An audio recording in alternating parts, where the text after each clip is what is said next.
आइए बात करते हैं हमारे कोतमा नगर पालिका में अध्यक्ष रह चुके इकबाल हुसैन बोहरा जी से। आपका कार्यकाल रहा है 1996 से 2000 तक। भैया कुछ चीज़ों की मैं आपसे जानकारी चाहता हूँ। जैसा कि मुझे यह ज्ञात है कि बस स्टैंड कोतमा का जो बस स्टैंड है उसका प्रतीक्षालय और कंक्रीटीकरण आपके कार्यकाल में हुआ था। उस समय का बजट क्या था? पहले तो मैं आपको धन्यवाद देता हूँ दीपेश भाई कि मेरे राजनीतिक कैरियर में नगर पालिका अध्यक्ष रहने के बाद कोई व्यक्ति ने मेरे को इस बारे में जानने की कोशिश की। इसके लिए आप बहुत बहुत धन्यवाद के पात्र हैं। देखिए, ये हर एक व्यक्ति की नैतिक जिम्मेवारी है। अगर हम गलत कामों पे उंगलियां उठाते हैं तो अच्छे कामों को महत्व देना, उनकी तारीफ़ करना और धन्यवाद देना एक फ़र्ज होता है। बस उसी उद्देश्य को लेकर मैं आया था और कुछ जानकारी उस बस स्टैंड के संबंध में, प्रतीक्षालय और क्रांति का वो क्या था, उस समय का बजट क्या था? देखिए, कोतमा में पहले bus stand Kotma railway station के पास हुआ करता था। चूँकि यहाँ पे स्टेशन के पास में बस स्टैंड होता था तो बहुत तकलीफ़ें हुआ करती थी। तो उस ज़माने में बस स्टैंड को वहाँ पे ले जाया गया बस्ती में, और जब वहाँ बस स्टैंड गया तो यात्री जो उतरते थे उनको छाया और धूप में, पानी में बहुत तकलीफ हुआ करती थी। तो मेरे दिमाग में ये बात आई कि यहाँ पे एक प्रतीक्षालय और कंक्रीटीकरण किया जाए जिससे कि यात्रियों को असुविधा न हो। ये सोच थी मेरी, क्योंकि उस टाइम में बजट बहुत कम हुआ करते थे। परिषद के सभी सम्मानित सदस्यों की एक मर्जी थी कि अपन नगर में विकास काम करें। उसी कार्यक्रम में हमने दो चीज़ का, पहले बस स्टैंड में प्रतीक्षालय और बस स्टैंड का कंक्रीटीकरण और बस स्टैंड में जो दुकानें बनी हैं 17, उसका निर्माण कार्य करा। ये हमारी पहली सोच थी, जिससे कि नगर पालिका की आमदनी भी बढ़ेगी और लोगों को एक अच्छा स्टैंड, बस स्टैंड मिलेगा जिससे असुविधा नहीं हो। भैया, मेरा आरोप है आपके ऊपर, आखिर ऐसा कितना उसमें आपने खर्च कर दिया कि आज तक उस बस स्टैंड को मरम्मत की आवश्यकता नहीं पड़ी। लगभग 30 वर्ष से ऊपर हो रहे हैं। तो ये तो मेरा सीधा आरोप है। पानी भी मैं देख पा रहा हूँ कि पानी वहाँ रुका नहीं। ऐसा उस तत्कालीन इंजीनियरिंग एक अच्छा वर्क है। उस समय जो दुकानें भी बनी, बहुत कम दुकानों में मैंने ऐसा सुना है कि कोई सीपेज का या कि उसका मामला आया है। तो मेरा सीधा आरोप कि आपने ऐसी कितनी सीमेंट लगा दी उसमें कि आज भी वहाँ पर मरम्मत की आवश्यकता नहीं पड़ रही है। आरोप क्या है कि बहुत सही लगाया आपने, क्योंकि क्या होता है कि आरोप दो तरह के होते हैं। एक आरोप होता है कि ये काम इतनी जल्दी हो गया और बचा नहीं। आज अगर 35 साल में कोई चीज़ बची है तो ये आरोप मेरे लिए बड़ी खुशकिस्मती की बात है। क्या है कि बस स्टैंड की कीमत, कुल लागत जो प्रतीक्षालय है उसकी 1,52,000 रुपये, पूरा कंक्रीटीकरण है और कंक्रीटीकरण के बाद में जो बना हुआ है वो 1,50,000 से 52,000 का एस्टीमेट था उसका। और जो वहाँ पे फर्शीकरण हुआ है उसका 3,50,000 रुपये के अंदाज, केवल लगभग 3,50,000 रुपये। हो सकता है कुछ कम ज़्यादा हो, मगर उसका अनुमान जो वो है कीमत वही। भैया, ब्लॉक बाय ब्लॉक बनाने का उद्देश्य क्या रहा? क्योंकि जब अपन सीमेंट पे ढलाई करते हैं रोडों में तो अक्सर क्रैक होने के चांस होते हैं। चूँकि मैं इस व्यवसाय से जुड़ा भी हूँ, कुछ मुझे इसका प्रैक्टिकल नॉलेज भी था, तो मैंने इंजीनियर से कहा कि भाई इसको अपन इस तरीके से बनाएं कि जिससे भविष्य में गड्ढे ना हो और पानी ना भरे। इस वजह से ब्लॉक बनाया। आपको मालूम है, कुछ लोग जब जब उस फर्श में कील ठोकने का प्रयास करते हैं तो आपको ज़रूर याद करते हैं, क्योंकि आसानी से टेंट वाला पाइप गाड़ने के लिए उसमें गड्ढा भी नहीं कर पाता है। देखिए ये भी बहुत अच्छी बात है। क्या है कि देखिए कि ऊपर वाला जो कुछ भी करता है उसकी मर्जी के बगैर कोई चीज़ होती नहीं। वहाँ पे दुर्गा पूजा की शुरुआत उस बस स्टैंड में हमारे कार्यकाल में ही शुरू हुई थी, जिसको आज निरंतर मेरे ख्याल से 40 वर्ष करीब हो गए हैं।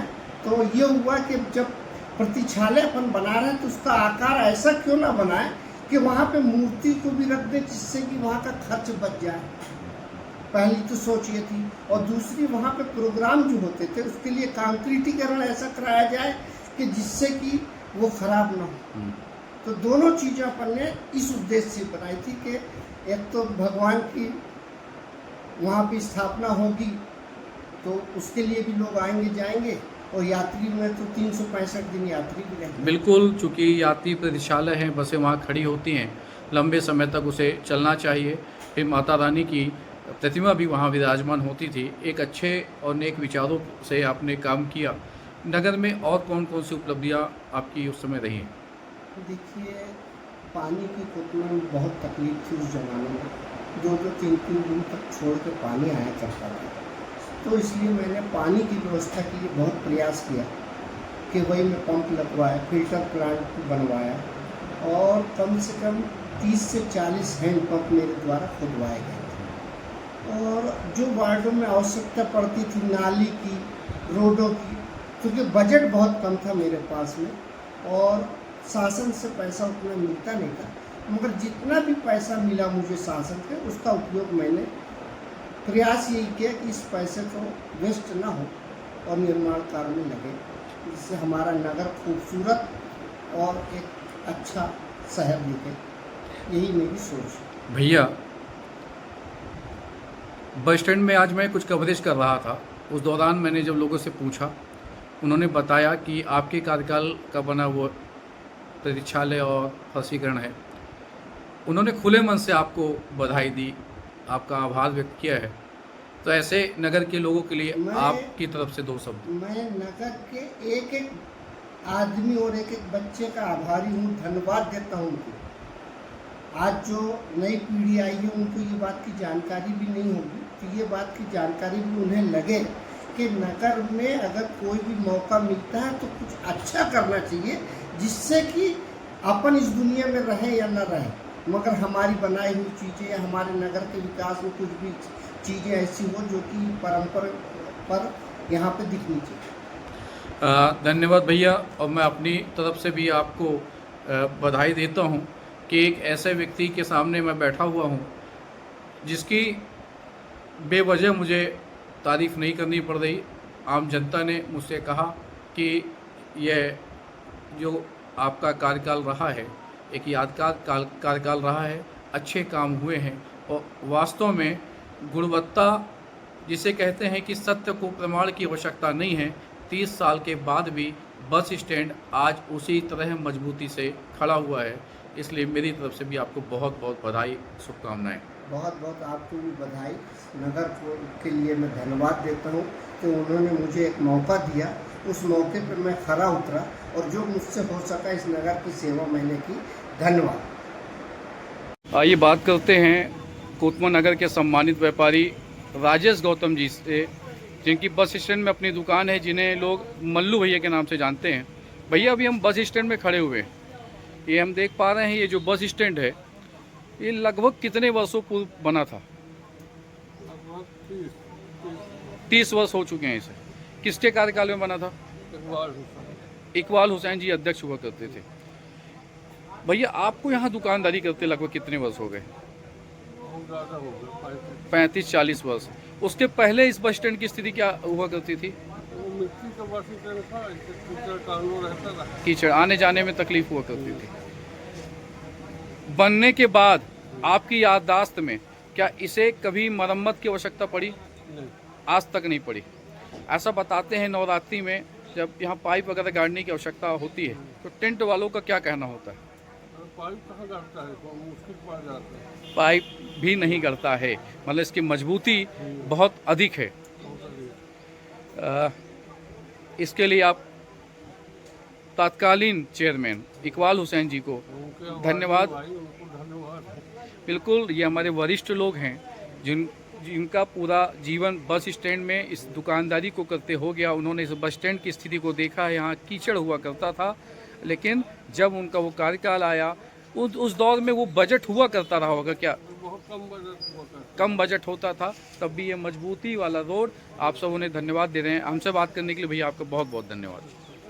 गौतम नगर के सम्मानित व्यापारी प्रकाश अग्रवाल जी से हम बात करते हैं। भैया, बस स्टैंड में आपकी इस दुकान को लगभग कितने वर्ष हो गए? 80 में खुली थी। ये जो सामने बस स्टैंड हम देख पा रहे हैं, मैं उस तरफ कैमरा अपना घुमा रहा हूँ, शुरुआती दौर से इसी तरह से कांक्रीटीकरण में था जब से आपने होश संभाला है, या पहले की स्थिति क्या थी और अब की स्थिति क्या है? पहले तो बड़ा दयनीय स्थिति थी भाई, फर्श उसी तरह नहीं था, पानी गिरता रहा तो कीचड़ हो जाता रहा। लेकिन इकबाल हुसैन के कार्यकाल में परीक्षालय बना, नगर पालिका का ये बना, फर्शीकरण हुआ, और तब का है और आज का है, ये फर्श उखड़ा नहीं है। परीक्षालय में खील नहीं गड़ती, इतना मजबूत बना हुआ है। दुकानें भी उन्हीं के कार्यकाल जो दिख रही है लाइन की, इकबाल हुसैन के ही कार्यकाल में बना था और बड़ा मजबूत बना है, ये बात तो है। ये बात सच है, किसके कार्यकाल में बना ये उतना महत्वपूर्ण नहीं है, लेकिन कितना मजबूत बना ये महत्वपूर्ण है। भाई आप ये देख लो ना, 10 साल राजेश भैया के, 5 वर्ष धर्मेंद्र भैया के, 3 साल अज्जू के हो गया है ना। क्या बीच में से मरम्मत की आवश्यकता पड़ी? नहीं पड़ी यार, मेरे को तो नहीं लगता, नहीं पड़ी। बहुत मजबूत। धन्यवाद आपका हमसे बात करने के लिए। नगर के सम्मानित व्यापारी श्री राकेश कुमार जैन जी से हम बात करते हैं।